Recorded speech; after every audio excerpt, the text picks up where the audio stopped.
on Native Roots Radio from 5 to 6 p.m. on the second Wednesday of every month, right here on AM 950. Culture prevents so many negative things from happening to us as individuals and as communities. Strong roots begin with a healthy heart. For Indigenous women, heart health is part of caring for community, culture, and future generations. Even small steps can help protect what matters most. Discover ways to support your heart at hennepincounty.gov/hearts-beats, because your heart beats for generations. Support comes from the Walker Arts Center. Warmer weather, sunny skies, summer is here. At the Walker, this means mini golf is open on the rooftop. Artist-led activations return to the hillside, and the cinema has a series of curated films. It's the perfect time to visit. Gallery admissions are free every Thursday night and free every day for members and citizens of tribal nations. Learn more at walkerart.org/summer. With your AM 950 weather, I'm Brett Johnson. Look for scattered showers and storms tonight with a low around 54. Saturday sunny with a high near 75. And Sunday partly cloudy with a high around 74. Whatever the forecast, it's a beautiful day on Broadway. The 2026-27 Broadway series packages are available now with Hennepin Arts. Guarantee seats to hits like The Outsiders, Maybe Happy Ending, and Buena Vista Social Club. Enjoy the best of Broadway all year long. Secure your subscription today at hennepinarts.org. It's a good day to be Indigenous. Get up, stand up. They are going to become more brutal. Couldn't cut. He didn't cut again. Because all the hippies were trying to be Indians anyway. They're going to become more repressive because it's a matter of dollars and their illusionary concepts of power. Hey, Victor. We must live in balance with the earth. And also with recent happenings at Wounded Knee. I am awake. Welcome to Native Roots Radio presents I'm Awake, and I'm your host, Wakanja Hade. Hey, Kadagi, to all my friends and relatives in four directions, you are listening to Native Roots Radio presents I'm Awake, and I'm your host, Robert Pilot. Hey, we discuss local, national, Native news and events, and as you know, Native issues are human issues, and human issues are Native issues. Hey, we have our friend, State Senator Mary Kunesh on, and we really always appreciate her insight in what's going on locally and statewide, here in Minnesota and also nationally. We have all these great conversations over the years, and I want to welcome you as always. Thank you so much for stopping in and updating our listening audience, and remind everyone too, we're on all social medias, and also you can catch our show on all the iTunes and things like that. So welcome, State Senator. Mataki everybody. It's good to be here. Yeah, last night I was at Sean Sherman's, I don't know if it was a soft opening or a VIP opening, and I don't know how we got invited, but Wendy and I got invited, and what is it, Indigena restaurant, formerly Owamni, and geez, we've been watching Sean in the last good 10 years, maybe even a little longer, when he started with his food truck, and how he's really become an award-winning chef and restaurateur, and we're really excited for him. I think it's just fabulous that he's able to sort of pivot from that original kind of culinary experience in his Owamni restaurant, and now to bring this new featured, and isn't it, did I hear them say that it's a barbecue place? I mean, is that, I have to look at the menu, but I know that it's in a great space right there on the river still. And I'm certain that his foods will be just, as delectable as ever.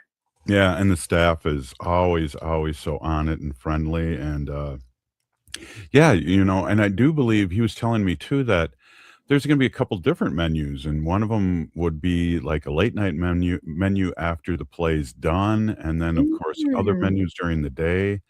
And it was funny, State Senator, we walked in there and they had a huge screen, and I imagine the former people might have put some sporting event up on the big screen, but they were playing Smoke Signals, and I went, this is so cool and apropos. This is awesome. That would be very cool. That if they play things like that. Yeah, I was at an event last night. It was actually Canada Day. Oh, I don't know if you know that. And I am on the Minnesota or the Midwest Canadian Relations Committee for the Minnesota Senate. wow. So we got to, they had a little reception last night and invited a bunch of people there to celebrate. It was down at the Fulton tap room, and they had a big TV on, and who was playing soccer but Canada. Oh, there you go. It was Awesome. perfect. But yeah, that was kind of cool to spend some time with the Canadians, trying to, well, I don't want to say trying to build good relations. I think we still have good relationships with Canada. I think there's some hard feelings about the tariffs and the things that have happened that have made it very difficult for Canada's economy as well as our own with the current federal regime. But really great folks came. They had, regular Canadians that live here in the Twin Cities there. There were, some of us legislators. There was the consulate general, who is a really lovely, lovely person. I got to practice my French, my high school French. I did okay. And yeah, that was a lovely evening. So there's, so many people when they talk about Minneapolis, they think that it's all gloom and doom and crime and this and that. But boy, oh boy, there's just always something cool going on. And now with this new restaurant right next to the theater, it's going to make it even better. Yeah, I agree 100%. And speaking of the opposite of gloom and doom, our president one thing I wanted to say too about the Canadian thing is that we had the World Cup here, and people do realize that Americans are a lot different than what's going on federally. And I've seen that, and I imagine you experienced that too last night. Yeah, it is true. And, you have to remember at one time there was no border, there was no line. And so a lot of our Indigenous relatives, live in Canada, live in the United States. And it's just a line that, we used to be able to go through pretty easily. I know during COVID, there was a lot of, oh my God. A lot of angst because they weren't able to see family members. Or got stuck up there. Yes. Yep. And couldn't make it back. But I'm the host of the Midwest Council of State Legislators this fall. And we are hosting a conference here in St. Paul. And I asked them specifically to do it during the fair. So we'll have all these, and it includes 4 of the Canadian provinces. So we'll have some of the Canadians coming down. They're very excited to experience our fair. And it's really great to work with another country like that really wants to create that good relation between Minnesota, the Midwest, the nation, to be mutually beneficial and not one-sided one way or the other. Well, I hope again, we were talking about Sean Sherman's restaurant, and they are doing the Native American Day too again this year. And it took a season off, and they're going to have that again on, I believe it's on a Sunday. So hopefully they're up there. And if not, bring them to Native Roots Trading Post. And again, I got to do a quick plug. We're going to be at Pride and in section 392 for the weekend of Pride. And then also I'll be doing a show with Robert Lilligren and Alfred Two Bowls during the 1 o'clock time on Saturday. One of the things Is that next weekend? Yes. Yep, next weekend.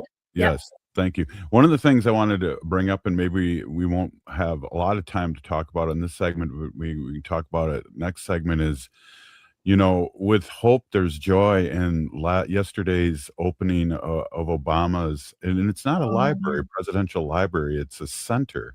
A presidential center with so much to do and really took the community into context when making those plans.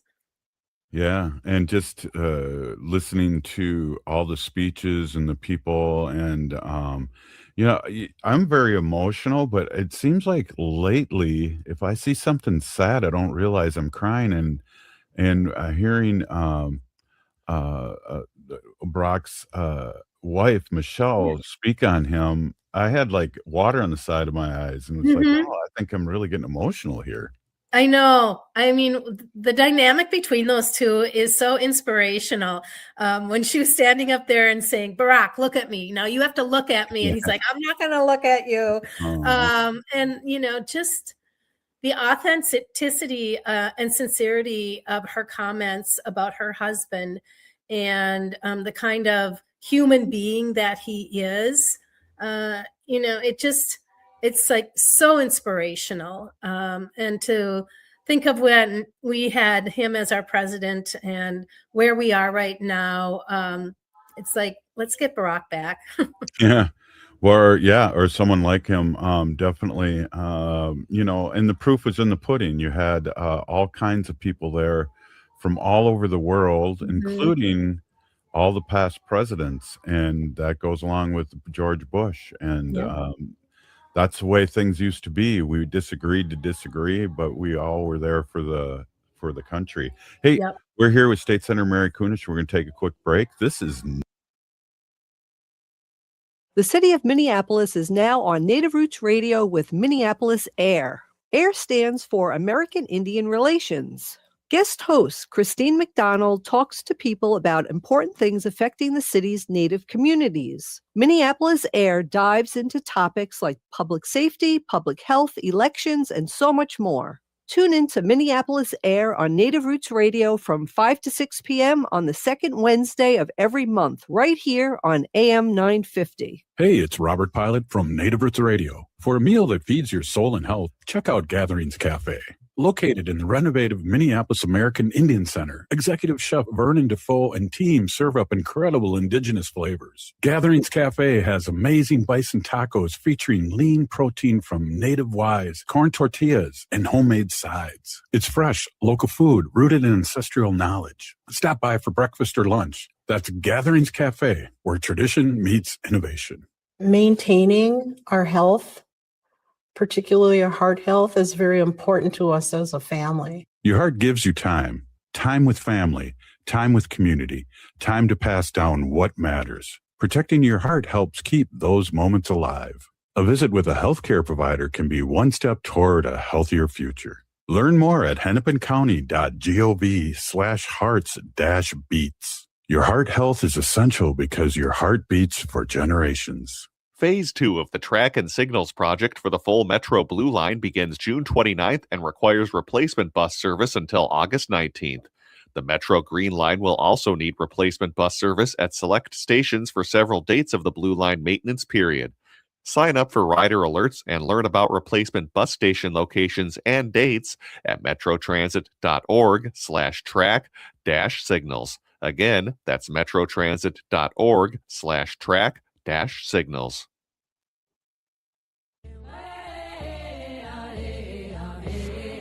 Hi, I'm Jane Fonda, and you're listening to Native Roots Radio. And we're back to Native Roots Radio presents I'm Awake, and this is Robert Pilot.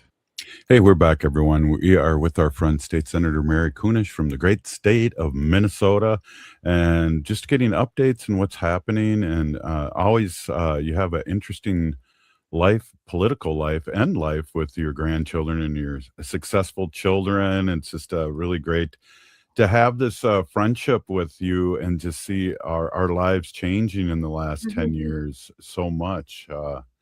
It's been really fun, and we're relatively the same age, so it's even funner because we both kind of retired from teaching at the same time. And I mean, parallels. When you think about like the generation before us at our age, I mean, people were literally retiring and kind of like their professional or their work life was over. And I don't know about you, but you've just taken on the circle, it's like none of our lives are slowing down at all. You know, we're not sitting on the couch watching the soap operas during the day or whatever. Right. And so I think that that's really a big change in this one generation, is that many folks our age who would typically have perhaps retired are now almost into second, third, fourth careers, or they're staying active, or they find that, oh, I want to retire. And then they retire and they're like, this isn't quite what I want. I need something to do. And so it's always great when those folks get out there and find ways to continue to contribute to the community. I'm going to say a statement about that. And one of the things at 60, I am a elder in my tribe, but I also work for my tribe. So what I want to say is that healthcare, if we had universal healthcare, and I feel that way about, you know, my second career and third career after teaching, is that with that kind of thing to set back on, and that I had healthcare, it changed a lot of things for me. And that's why I just personally think about universal healthcare for everybody would change the economy, because people would be working and doing what they want to do and not be married to jobs that they didn't like. And so that's part of my journey though too, is to have that freedom to do other things. That is such an interesting point. The fact that, you know, as teachers, we paid for our health care, but we had it, and we had probably negotiated really good health care. And therefore we were able to keep ourselves healthy. We could go to the dentist, we could go to the eye doctor, we could go to the doctor and have some security in that it wasn't going to destroy our lives. Right. Or that we weren't afraid, or not afraid, but that we would go to the doctor when something happened, where again, just a generation ago, and I think of my mom and her sisters who had, you know, typical Native issues with high blood pressure, diabetes, heart issues. You know, they weren't of the mindset to go to the doctor and seek preventative means. And, you know, they aren't as health conscious as far as eating goes and getting exercise. And, you know, they left this world way too early. We miss them sorely. I mean, they were dynamic women. They were, you know, you didn't mess with those Kelly girls, I'm telling you. But they always had your back for anything that you know you might be struggling with.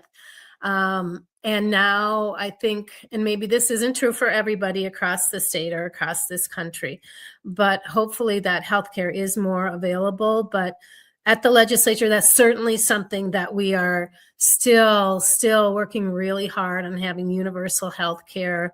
We're trying to put together, you might be interested in this. I passed a bill that would require all the school districts to share with the legislature, you know, how much they are paying for health care, you know, what is the deductible, all those details, so that we can understand where those dollars are going that come from the taxpayers into the school districts. And then the school districts have to pay these ridiculous amount of health insurance premiums. And it's always part of the negotiations also. But if we could do a universal teachers education personnel health insurance program here in Minnesota, where we could get out the middlemen that are taking so much of the money, that we could negotiate better prices because we have this huge group of people. So that was one of the bills that I passed this summer. And I'll be really curious to see how much Minnesota's taxpayer dollars are actually going to healthcare for our education personnel, and how much, I don't want to say ripped off, but how much of those dollars are going to, second and third and fourth people in the middle that we can possibly cut out and have better health care for everyone. Well, I believe I was in the second largest school district, St. Paul, or is that? I think that was the second. I think it's probably the third now because I think one of the suburbs. Anoka Hennepin. Yeah. But at the end of my career, I know the health insurance wasn't very good and it was very expensive and basically no dental. Now, 30 years or earlier, or even 40 years earlier, teachers had really good health care and it's been whittled down, possibly by, of course, cost, but also possibly with having a middle person in there, different companies. I just really believe that our economy would totally change if we went to universal healthcare. People would be working and doing things that they'd want to do, and they'd be covered, and they wouldn't have to worry about the healthcare. And I just went through a whole thing about my prescription because I just became with Medicare, and it's been a nightmare. I've spent like 4 hours today trying to figure out this and that and calling people, and believe it or not too, and we got to give a shout out to, it's Juneteenth today. And it's a holiday, so there's people that are off work too. So happy Juneteenth too, by the way. Yeah, we have to remember the significance of that and how our African American ancestors also really got the short end of the stick back then, and probably are still. And what's really interesting is, like, we're talking about these health disparities, the intersectionality of our Black community and our Indigenous community are so similar.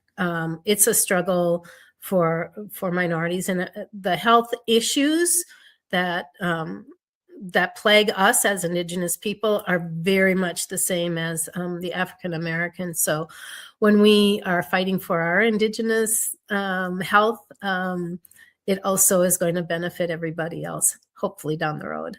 Yeah, definitely. Very, very well said. It's just amazing. These weeks fly by, and I'm kind of happy too. In one sense, we really haven't talked about what's happened federally with the us losing another war, and the gas price is still high, and this is the 40th time that Trump has said that he's ended the war now. So I'm glad that we were talking about, Sean Sherman and Obama. And so what else do we got? And the Canadian celebration too. What else do we got going on? There's a lot of good, positive things happening. There are a lot of really good, positive things happening out there. And I think if we just look at our own communities and what's happening in our communities, like all these good farmer markets, right? I was really proud. I'm really proud to have been one of the founders of the New Brighton Farmers Market in my city here. And we're on our 11th year. And it draws people from all over the place, from all the different communities surrounding us, and provides that economic opportunity for those small vendors to come in and sell their wares. It's across the street from, retirement center. So those folks can just walk across and get fresh vegetables. And we participate in a program where if you're over 65, you get $2 off your produce, things like that. So there are fabulous things going on in our community. We have Pride coming up next week, you said. I know in my community of Columbia Heights, they recently came together and said, we don't want those surveillance cameras in our community. Yeah. People are coming together and saying, we don't want data centers. Yeah. So people are coming together and speaking up and saying, we have to take care of ourselves in the best way possible. And, in some of these communities, those officials that were elected that made poor choices are now being replaced, or they're stepping down because for whatever reason. So I guess I'm just really proud of how Minnesotans still continue to stand up. And of course, we just had those 15 people arrested this year, this Oh, week. And then Bemidji, ICE up there. yeah. The community is still there for everyone. Do we have time for another segment, or do we have to say hasta la bye-bye? You know what? I'm hearing some rustling upstairs of those little boys, so I better not give it a third try. But it's been lovely being with everyone. Mopi Latanka, Robert, and Mishka, and we'll see you again soon. Right on. Hey, this is Native Roots Radio, and we'll be back right after this short break. Please stay with. Support comes from the Walker Arts Center. Visit during free Thursday nights. Every week from 5 to 9 p.m., there's something new to explore. Enjoy date-friendly events like artist talks, performances, and exhibition openings, or explore art-making open library hours and exhibition tours. Settle into your weekend among community. Free every Thursday night and free every day for citizens and members of tribal nations. Learn more at walkerart.org. Hey, it's Robert Pilot from Native Roots Radio. For a meal that feeds your soul and health, check out Gatherings Cafe. Located in the renovative Minneapolis American Indian Center, Executive Chef Vernon Defoe and team serve up incredible indigenous flavors. Gatherings Cafe has amazing bison tacos featuring lean protein from native wise, corn tortillas, and homemade sides. It's fresh, local food rooted in ancestral knowledge. Stop by for breakfast or lunch. That's Gatherings Cafe, where tradition meets innovation. Heart health is more than just the physical well-being. It represents like a foundation of vitality, resilience, and the ability to live fully. Your heart carries stories of resilience, love, and survival. Caring for your heart means honoring yourself and the generations before and after you. It means protecting your ability to gather, laugh, and be present. Learn more about your heart health at hennepincounty.gov/heart-beats, because your story matters and your heart beats for generations. The city of Minneapolis is now on Native Roots Radio with Minneapolis AIR. AIR stands for American Indian Relations. Guest host Christine McDonald talks to people about important things affecting the city's Native communities. Minneapolis AIR dives into topics like public safety, public health, elections, and so much more. Tune in to Minneapolis AIR on Native Roots Radio from 5 to 6 p.m. on the second Wednesday of every month, right here on AM 950. Phase 2 of the Track and Signals project for the full Metro Blue Line begins June 29th and requires replacement bus service until August 19th. The Metro Green Line will also need replacement bus service at select stations for several dates of the Blue Line maintenance period. Sign up for rider alerts and learn about replacement bus station locations and dates at metrotransit.org/track-signals. Again, that's metrotransit.org/track-signals. Support comes from the Walker Arts Center. Warmer weather, sunny skies, summer is here. At the Walker, this means mini golf is open on the rooftop. Artist-led activations return to the hillside, and the cinema has a series of curated films. It's the perfect time to visit. Gallery admissions are free every Thursday night and free every day for members and citizens of tribal nations. Learn more at walkerart.org/summer. This is Chase Iron Eyes announcing a new show on AM 950, the progressive voice of Minnesota, powered by Native Roots Radio. The show is called Native American Patriot Talk Radio. What will we do on the show? We are going to explore and dive into the source of American constitutional sovereignty, the intersection of Native American and legal issues. Find us the first and third Tuesday of every month at 6 p.m. on AM 950. With your AM 950 weather, I'm Brett Johnson. Look for scattered showers and storms tonight with a low around 54. Saturday sunny with a high near 75. And Sunday partly cloudy with a high around 74. Experience live music like never before at Crooner's Supper Club. Enjoy top-tier performances in the main stage showroom, Dunsmore Jazz Room, or Under the Stars at the Belvedere. Plus, Maggie's Piano Lounge is always open with no cover charge. Find more details at croonersmn.com. This is AM 950, the progressive voice of Minnesota.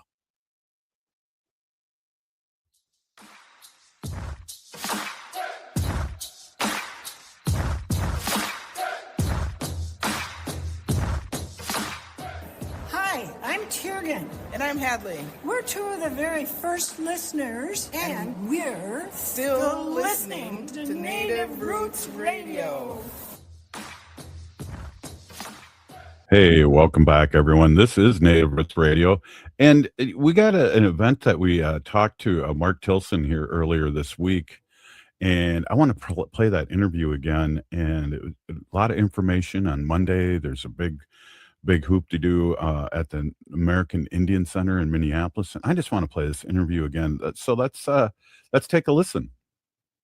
Introduce myself for a moment. Wakopa luta machapalo kahe sinte elwati Oglala Lakota mie. My name is Mark Kenneth Tilson. I'm Oglala Lakota from Porcupine, South Dakota, and I'm here to talk about Pipestone.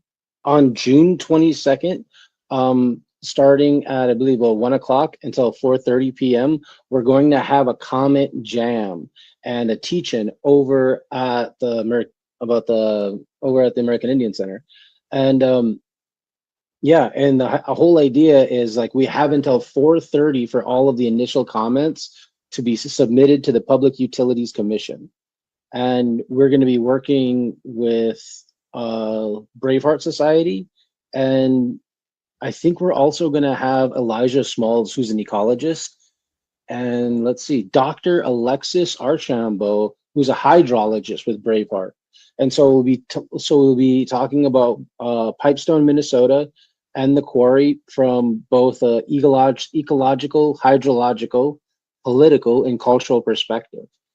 And yeah, and part of it is protecting the sacred site itself, and also part of it is asserting tribal sovereignty, that we want to have the ability to say no when these pipelines cross our treaty lands and our traditional lands as well. Yeah, and I'd see Rachel Dion Thunder will be one of the speakers, yourself, and like you said, Eli Small and Dr. Archambault. Really excited I'll be stopping by because it's only a few minutes from my pad over here, and then I could still get back and do the show. But what a great idea to do this, and I just cannot echo this more and more about the great work that you're doing with Indigenous Environmental Network. And talk us, people that are just listening in too, talk about the sacredness of Pipestone and what's involving in this. Yeah, as you know, or maybe not, like this is one of the things that's really surprising. There's a lot of people who don't know is for most source of our pipes, most source of our chanupa, the red catalanite only has one source, and that's the Sacred Quarry in Pipestone, Minnesota. And it's one of the things that when we're talking about these, we've all been given teachings about the pipe, but when we say it's like it's all connected, it's actually coming from one individual source. And it's kind of crazy to think that the pipe that you have could be made from the same stone from the pipe that your brother or your family or somebody you never even met, like they have a chanupa from that exact same stone as well. And it could have been right next to each other, formed in the exact same formation, physically close. And there was this teaching that I remember when I was a young man. They were coming up and they were telling us in a spiritual and energy way is like whatever energy you're around goes into the chanupa. And how we're learning it now is like physically, it's true. It's a porous material. And so if it's contaminated, it absorbs whatever the contamination is. And so it's one of the reasons why that we have to protect Pipestone. And the Magellan Pipeline was originally created in the 1940s, right through the quarry itself. The permit expired back in 2022 and has been basically decommissioned for years. And they have reapplied for a reroute permit. And they have one proposed route at less than a mile. They have another proposed route at 3 miles and a larger route at 5. And what we're asking them is to deny the permit in its entirety, that we are not in favor of a reroute. We want no new pipeline. And I think the more voices that we have that are unified with that same message, It's really important. And it's also, we're building off of some of the work that our elders and our tribal leaders have done. Steve Vance out of Cheyenne River, he pointed out that this company chose their own contractor to do the cultural survey, and a option of no action taken, a denial of the permit, was never even presented to the tribes. So they're going to have to write in and pass resolutions, like I believe it was White Earth, that since last we talked, they actually passed a resolution coming out in direct opposition. They're saying any future pipeline that has to be considered needs to be based on free and prior informed consent with the tribal nations. And our tribal nations need to be engaged in a nation-to-nation relationship, not treated as, you know, I feel like the current status is expert witnesses on cultural, oh my God, I can't even remember the technical name that they use, but items or artifacts. And but that's kind of the de-evolution of what the treaties are being treated as. And it's like, no, there was literally a treaty, the 1858, the Treaty of Yankton, which actually created the protected area of Pipestone. And you know, for Lakota people, we were connected to our Chanupa through P'tay Sangwi. And my understanding is she is a reincarnation of Woape from our creation stories, the lawgiver. And with her came the sacred rites of the Lakota and Dakota people. And so it's why all of our ceremonies have a Chanupa at the center of them. Yeah, definitely. I'm looking at my pipe too, and I kind of got chills when you said that it's all from the same place. And I do know that, but to hear that again, it's amazing. I'm looking at it too, and of course, it's not put together and only put together when you're using it. Can you talk a little bit about that? My buddy Dallas Nelson would tease the heck out of me because I'm, you know, as a younger man, I was very much involved in our ceremonies, and I came up going to Sweat and Sundance and all of that, but I'm not really around them as much as an adult. Guys slowly creeping into my middle age. So I apologize for speaking before my elders, and I recognize there are many more people with much greater experience and expertise about this than I. The stem in the bowl is a metaphor for a life coming together. And in that completion, it is a symbol for our life, our way of life. For Lakota people, Dakota people, all of the prayer that we have, and this is our primary tool in connection to Creator, goes through the one pipe that's cared for by the White Buffalo Calf Pipe Keeper. And this is a traditional role. And all of our prayers kind of come together and go through that. And I think, and I remember there was a time, like, what's kind of funny is I was born after the Indian Freedom of Religion Act. Yeah, 1978. Yeah, and so, but before that, having a Chanupa was almost probable cause for being a militant Indian, for a radical. Like, you could get harassed for having long hair, and they would use the fact that you'd have a pipe has evidence of somehow that you're part of the Red Power movement, or you're part of AIM, or you're one of those radicals, or one of those traditionals. And in the eyes of the state, that kind of all got mixed together and mashed together. And, you know, I think we very much are coming from a place where, like, we walked through the doors that were kicked open by the elders in the generation before us. And we're very, like, I've never lived with our ceremonies outlawed before. Yeah, it was amazing. And I tell people too, and we talk about this quite a bit, is that I was 17 when this law changed. Imagine that, I'm only 65 right now. Well, I guess I'm old, but I I hung around with Clyde Belcourt in his last, 10 years of his life. And when anything ever special happened, whether we were in Wounded Knee or in the Badlands, he would make sure that he would pull out the pipe and pass it around. And for that, I'm ever grateful to be amongst giants like himself. Yeah, I think we owe a lot to that generation, and it's one of the reasons why, like, right now, it's kind of crazy. Is like, hey, we can stop a pipeline through some public comments. Like, we don't have to fight them on the land. Nobody's trying to chain themselves to a bulldozer. You can literally send an email and have your voice heard, and have it heard powerfully. And it's one of the things that I want to make really clear to the state of Minnesota. It's like, I understand that you believe this pipeline needs to go through, in just the way that railroads feel inevitable, or AI feels inevitable, or the way that, our economy once operated off of whale blubber. And all of those actions feel incredibly inevitable. And the truth is, we know that there are goals within the state of Minnesota to be aligned with combating climate change, and our contribution to greenhouse gases and burning of fossil fuels. And this pipeline goes against those publicly stated goals. This is Native Roots Radio.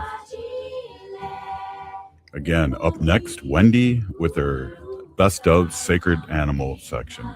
We'll be right back.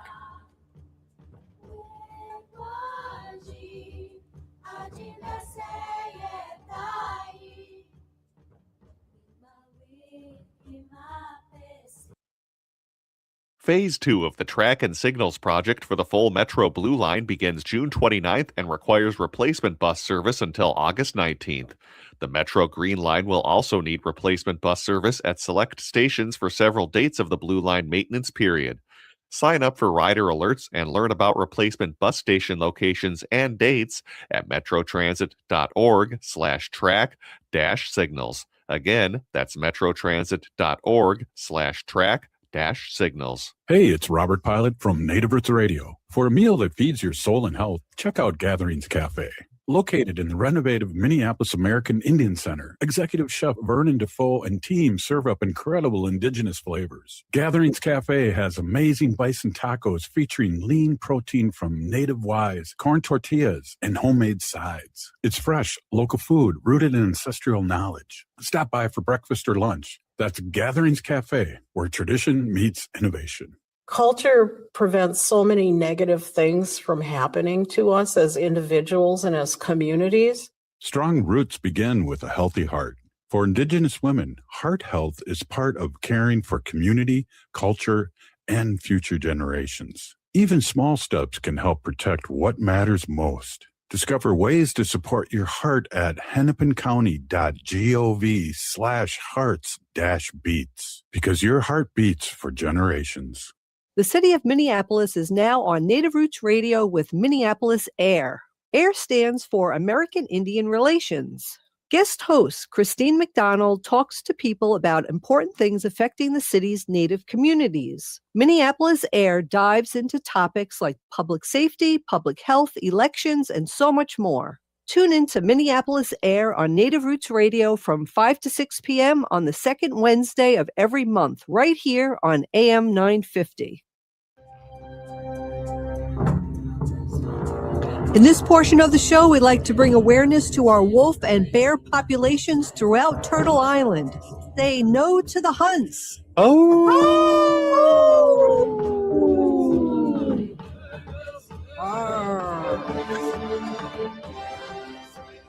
Hey, welcome back, everyone. This is Native Roots Radio, and we are with Wendy. And just a quick shout out to Robert Lilligren. Thanks so much for coming on earlier. And Wendy, I just want to say again a big thank you. We never really asked for anything like this, and we're really grateful for the people that have reached out to help you with this task. This very cool task. Really heartwarming. It really is. Like I said before, there's 1,694 people signed up for this. In fact, the woman who I'm sharing my hotel room with is flying in from Hawaii. I just I really like, I have to drive 4 hours. So, okay, big deal, right? But there's people coming from all over the country to do this. So if you're interested in joining our group, go to savethedogs.io. Again, I was telling you guys earlier, right now, this morning, the number of people going and going to be working on this is 1,694. That's the total. So there's 3 different teams I was talking about the last 2 days. So the green team is there to cheer us on, to bring awareness, to show solidarity. You're there just singing songs, you have signs in your hands. That's what you're doing. Yellow team, you're going to be a little bit more active. Yellow team is you're going to help the red team get the dogs out safely, help maybe block people who are trying to get at us and get at the dogs. So they have a really hard role, I believe. Red team is the team that's actually going inside the building, carrying the dogs out. That team has the highest risk of arrest. Actually, you could get a felony for theft and trespassing. Yellow team also does have a smaller risk of being arrested for trespassing. But anyway, we have, I'm going to break it down. This is really exciting because listen to this. Out of the 1,694 people total, 535 are on the red team, 546 are on the yellow team, and 532 are on the green team. There's 83 teams total, and I'm on one team. Our team is called Ready or Not, like red, right? Red-Y, Ready or Not. We're excited about that. The other thing I wanted to talk about was House Representative Wisconsin, Mark Pocan.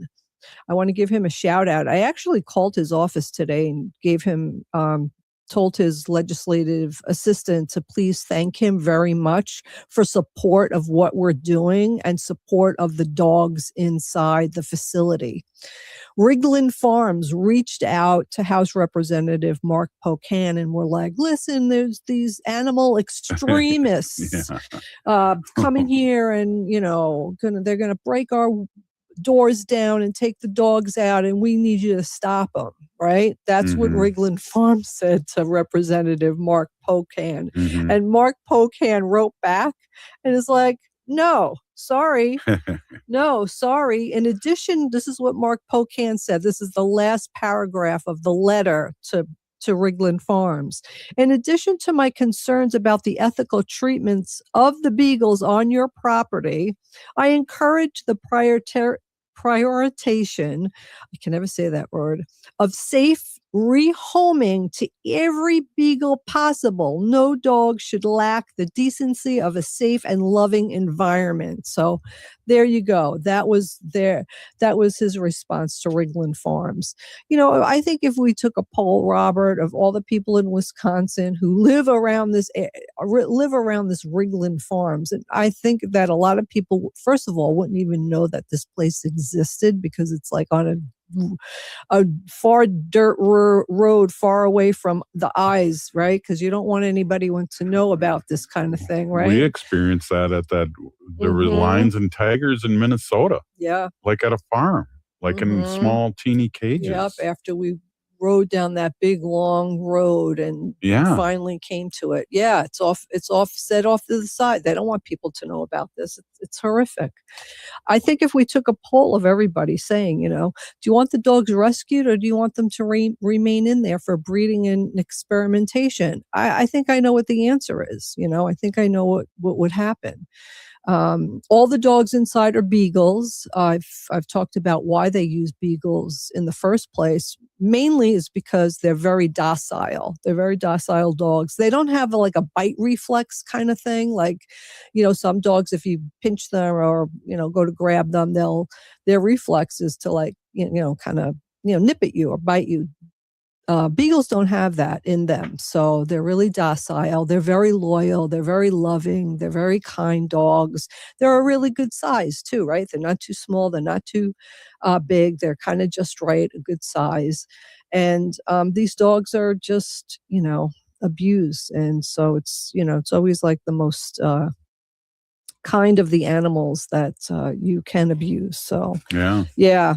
So I went on Amazon and I'm looking at all I did was I typed in harnesses that would fit beagles because I don't know what size I would get, and look what came up. I'm going to show. It came up with a beagle. The harnesses. It's actually a beagle. Wow. It shows a beagle in a harness. So I'm going to get quite a few of these harnesses for after we get them rescued. We'll have slip leads on them at first. That's kind of like it's kind of like a leash. It kind of goes around their neck and like tightens up if they so we don't lose the dog. So those are really good. We use those, Robert, when we used to transport the dogs back in the day. Hey, I just want to give a shout out to Jim for saying awesome, save the puppy project, stay strong, be safe, and be woke. Mm-hmm. I am awake. Yeah, I got to be woke. And you know what? It's kind of like, I was saying the other day, and a lot of the people who I'm doing this with feel the same way. You risk arrest, you risk some type of harm to yourself, but you do it because you want to change things. You want to bring awareness so that everybody knows what's going on and that laws can change and things can change. So that's why we're doing this. We're risking, being uncomfortable, being in the jailhouse, So hopefully that won't happen. Hopefully we'll be able to get these dogs out and get them safe and get as many as possible. I mean, our goal is to get every single last one of those dogs out. Yeah, I've met Mark Polkan, and again, his office number is 608-258-9800. And you talked to somebody in there, and they were very hip to what's going on. Exactly. I just talked to the legislative assistant who answers the phone, and I just said, listen, I'd please give, they take your name and whatever, and then they just say, and your zip code. And I just said, thank you. I want to just say thank you. And thanks for the support. I did say, if Mark can go one more step and really try to convince Riglin Farms to surrender all the dogs to us, that would be like the best thing that could happen. The problem is, and I also talked about this too, Riglin Farms, because of the 311 violations that they have, most of them, again, are for animal cruelty. They are set to stop their breeding, and they're supposed to close down on July 1st. We don't want those dogs in there a minute longer than they have to be subjected to more experiments and breeding before they close down. Absolutely. Each dog is worth $1,000, so each dog can be sold elsewhere to the United States and be experimented on elsewhere. So we don't want that. Again, thank you, Big Peeny Gigi, for everyone that's donated at Wendy-Pilot on Venmo. Good on you, Wendy, really. Thanks, Robert. Hey, we'll be back tomorrow. This is Native Roots Radio. The city of Minneapolis is now on Native Roots Radio with